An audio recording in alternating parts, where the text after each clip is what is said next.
भारतीय जनता पक्षात नेते कार्यकर्ते घडवले जातात। कार्यकर्त्यांची क्षमता पाहून विविध पदांवर संधी दिली जाते। त्या पार्श्वभूमीवर नगरसेवक ते केंद्रीय राज्यमंत्री हा मुरलीधर मोहोळ यांचा प्रवास कौतुकास्पद असल्याचं मत राज्याचे मुख्यमंत्री देवेंद्र फडणवीस यांनी व्यक्त केले। भाजपचे पुण्याचे खासदार आणि केंद्रीय नागरी हवाई वाहतूक राज्यमंत्री मुरलीधर मोहोळ यांच्या नव्या जनसंपर्क कार्यालयाचे उद्घाटन प्रथम वर्ष कार्य अहवालाच्या प्रकाशनावेळी मुख्यमंत्री बोलत होते। कोरोना काळातील मोहोळ यांच्या कामाचे संकलन असलेल्या प्रथम माणूस या पुस्तकाचे प्रकाशनही यावेळी झाले। यावेळी उच्च व तंत्र शिक्षण मंत्री चंद्रकांत पाटील, राज्यमंत्री माधुरी मिसाळ, खासदार मेधा कुलकर्णी, आमदार भीमराव तापकीर, सुनील कांबळे, हेमंत रासने, सिद्धार्थ शिरोळे, योगेश टिळेकर, दिलीप कांबळे, राजेश पांडे यांच्यासह श्रीनाथ भीमाले, गणेश बिडकर, राष्ट्रवादी काँग्रेस अजित पवार पक्षाचे शहराध्यक्ष सुनील टिंगरे, सुभाष जगताप, शिवसेना शहर प्रमुख प्रमोद भानगिरे, अजय भोसले, आरपीआयचे परशुराम वाडेकर आदी मान्यवर उपस्थित होते। पुणेकरांच्या समस्या सोडवण्यासाठी मोहोळ यांचे नवे जनसंपर्क कार्यालय महत्त्वाचे ठरणार असल्याचे सांगून फडणवीस म्हणाले, मोहोळ यांचे नवे कार्यालय 24 तास सुरू राहणार असून असे कार्यालय असलेले मोहोळ हे देशातील एकमेव खासदार ठरतील। केंद्र व राज्य शासनाच्या विविध योजना, माहिती, मदतीची माहिती येथे मिळणार आहे। हे कार्यालय सामान्य माणसाला हक्काचे घर वाटेल। केंद्रीय राज्यमंत्री पदावरील वर्षातील मोहोळ यांचे कार्य हा ट्रेलर असून पिक्चर अजून बाकी आहे। त्याचे काम 5 वर्षाच्या कार्याचा अहवाल ठरेल। चंद्रकांत पाटील म्हणाले, मुरलीधर मोहोळ यांच्याकडून पुणेकरांच्या खूप अपेक्षा आहेत। त्यांची पुणेकरांशी असलेली नाळ तुटता कामा नये। त्यांच्या साथीला देवेंद्र फडणवीस आहेत। मिसाळ म्हणाल्या, कामाच्या जोरावर पुढे जाता येते हे मोहोळ यांनी दाखवून दिले। गृहमंत्री अमित शहा यांच्यासोबत त्यांना काम करण्याची संधी मिळत असल्याचं त्यांनी सांगितलं। मोहोळ म्हणाले, पुणेकरांनी वेगवेगळ्या पदावर काम करण्याची संधी दिली। त्यांच्या आशीर्वादाच्या जोरावर लोकसेवेचा प्रवास सुरू आहे। पुणे देशातील सर्वोत्तम बनण्यासाठी पुण्याचे प्रश्न सोडवण्यास कायम प्राधान्य देणार असल्याचं त्यांनी सांगितलं। पण भारतीय जनता पक्षामध्ये कार्यकर्त्याला त्याची क्षमता बघून, त्याची कार्य करण्याची तडफ बघून वेगवेगळ्या वेळी संधी दिली जाते। आणि मला असं वाटतं की भारतीय जनता पार्टी एकमेव अशी पार्टी आहे की जी पार्टी भविष्यामध्ये गुंतवणूक करते, पुढची पिढी तयार करत असते। आणि म्हणूनच मला असं वाटतं की आज या मंचावर जर आपण पाहिलं तर अनेक जण मुरली अण्णासहित आपल्याला असे दिसतील की जे पुढच्या पिढीचं प्रतिनिधित्व करतायत, पुढचे 20 वर्ष भारतीय जनता पक्ष जे चालवतील अशा प्रकारची मंडळी आपल्याला या मंचावर दिसते।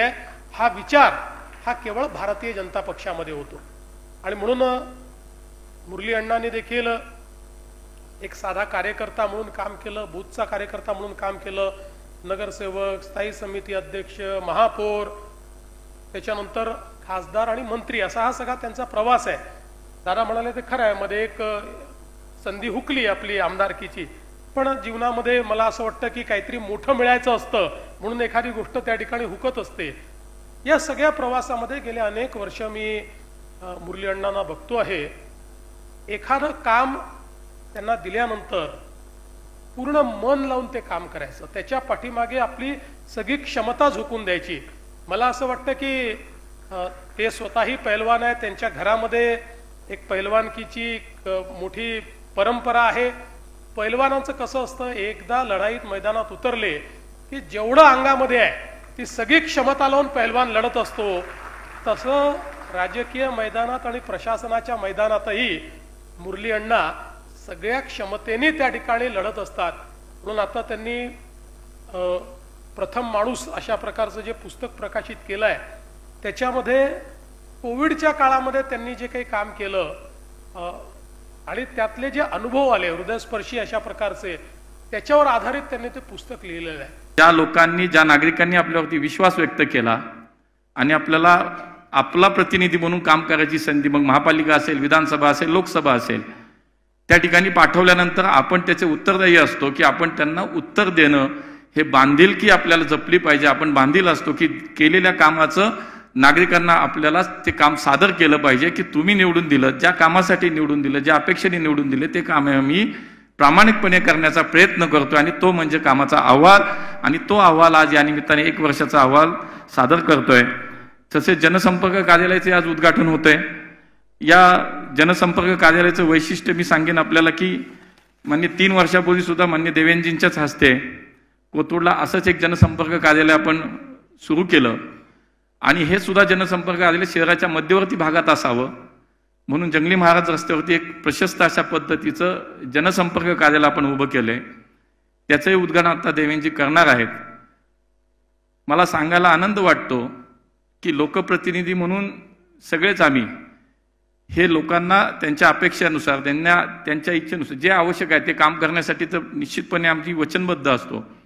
पण त्यासाठी काहीतरी यंत्रणा लागते, काहीतरी सिस्टीम लागते. आणि म्हणून जनसंपर्क कार्यालय हे अत्यंत महत्त्वाचं त्याच्यातलं एक साधन आहे.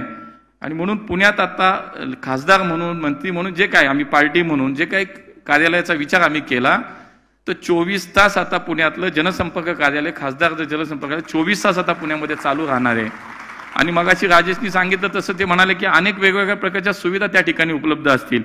मग आता स्वतंत्रपणे 2 जी काही मंत्रालयाची कामं आहेत, सहकार आहे आणि सिव्हिल एव्हिएशन आहे, याचं सुद्धा तिथे काम चालेल. या ठिकाणी रेल्वे तीर्थयात्रांच्या संदर्भातलं एक वेगळं मदत केंद्र असेल. केंद्र सरकार, राज्य सरकार, महानगरपालिकेच्या अनेक योजना नागरिकांच्या ज्या आहेत त्याच्या संदर्भातलं एक स्वतंत्र मदत केंद्र आहे. त्याशिवाय महाई सेवा केंद्र तिथं 24 तास चालू असणार आहे. नोकरी स्वयंरोजगारच्या विषयातला एक स्वतंत्र कक्ष त्या ठिकाणी आहे. एक स्वतंत्र वैद्यकीय कक्ष आपण त्या ठिकाणी चालू करतोय. दिव्यांग नागरिकांसाठीचा एक कक्ष त्या ठिकाणी असेल. शैक्षणिक विभाग व शिष्यवृत्ती मार्गदर्शन केंद्र त्या ठिकाणी असेल.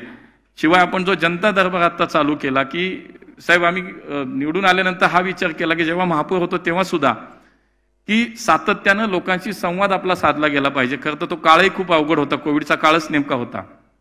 तर लोकांना लोकप्रतिनिधी म्हणून आपण निश्चितपणे लोकांशी संवाद आपला असला पाहिजे. म्हणून आम्ही सोशल मीडियाचा त्यावेळेला वापर खूप केला आणि एक इंटरॅक्टिव्ह अशा पद्धतीचं मग फेसबुक असेल, इन्स्टा असेल, त्यावेळेला जे जे करता आलं ते आम्ही सातत्यानं जवळपास 28 महिने आम्ही तो कार्यक्रम दर महिन्याला राबवला. इथे निवडून आल्यानंतर सुद्धा आम्ही हा विचार केला की आपण 6 विधानसभा मतदारसंघाचं प्रतिनिधित्व करतो, तर दर महिन्याला शेवटच्या रविवारी एका विधानसभा मतदारसंघात आम्ही जनता दरबार करतो. सकाळी आम्ही 11ला चालू करतो, 5-6 वाजेपर्यंत तो चालतो आणि त्या ठिकाणी नागरिकांच्या समस्या ऐकून घेतो, तो सोडवण्याचा प्रयत्न करतो.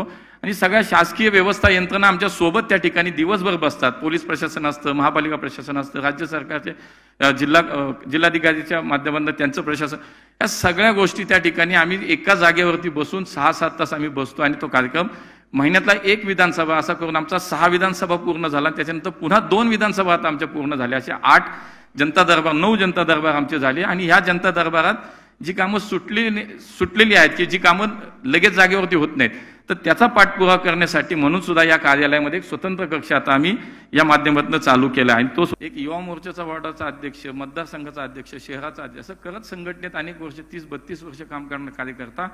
मला असं वाटतं जेव्हा या शहराचा खासदार होतो, या देशाचा केंद्रीय मंत्री होतो, हे फक्त आणि फक्त श्रेय माझ्या या सगळ्या नागरिकांचं आणि माझ्या पक्षाच्या, माझ्या नेतृत्वाचं आहे. त्यामुळे मी हे प्रामाणिकपणे मान्य केलं पाहिजे. दादाही म्हणाले की कसा मंत्री झाला आम्हालाच नाही कळलं. मलाच नाही कळलं साहेब दादा, तर तुम्हाला काय सांग, हे आपल्याला सगळ्यांना माहिती आहे. महाराष्ट्रात अचानक काय घडतं, कोण काय करतं हे सगळ्यांना माहिती आहे. ते इथं बसलेत आता, त्यामुळं हे त्यांनाच एकट्याला माहिती होतं, बाकी कुणाला काही माहिती नव्हतं. कारण मी झोपेतून उठल्यानंतर फोन नड्डाजींचा आहे मला खरंच वाटे ना, मी 5 मिनिटं मलाच काय कळेन आणि यांचा फोन आला लगेच. म्हणजे हे आपल्याला माहिती आहे महाराष्ट्रात असं काय घडलं की ते कोण करतं. आणि त्यामुळे मला असं वाटतं की ह्या सगळ्या माझ्या प्रवासात एक गुरु म्हणून, माझे मार्गदर्शक म्हणून वेळोवेळी खरं तर खूप मला त्यांची साथ मिळाली, सहकार्य मिळालं. आणि आता उल्लेख झाला की केंद्रात आता मंत्री यांच्याशी अमित भाई असतील, मोदीजी, ते खरं तर खूप कडक हेडमास्टर मिळाले तिथं. हे एकदम तसे सौम्य आणि मवाळ हेडमास्टर आमच्याबरोबर कायम काम त्यांच्यावर मी केलं. आणि म्हणून मला या सगळ्या विषयात गेले जवळजवळ 20 वर्ष लोकप्रतिनिधी म्हणून सुद्धा, नगरसेवक असेल, स्थायी समिती असेल, महापौर, मला पुणेकरांना खरं मनापासून खरं धन्यवाद देईन की 20 वर्ष सातत्यानं लोकप्रतिनिधी म्हणून वेगवेगळ्या स्तरावरती काम करण्याची संधी माझ्या पुणेकरांनी मला दिली.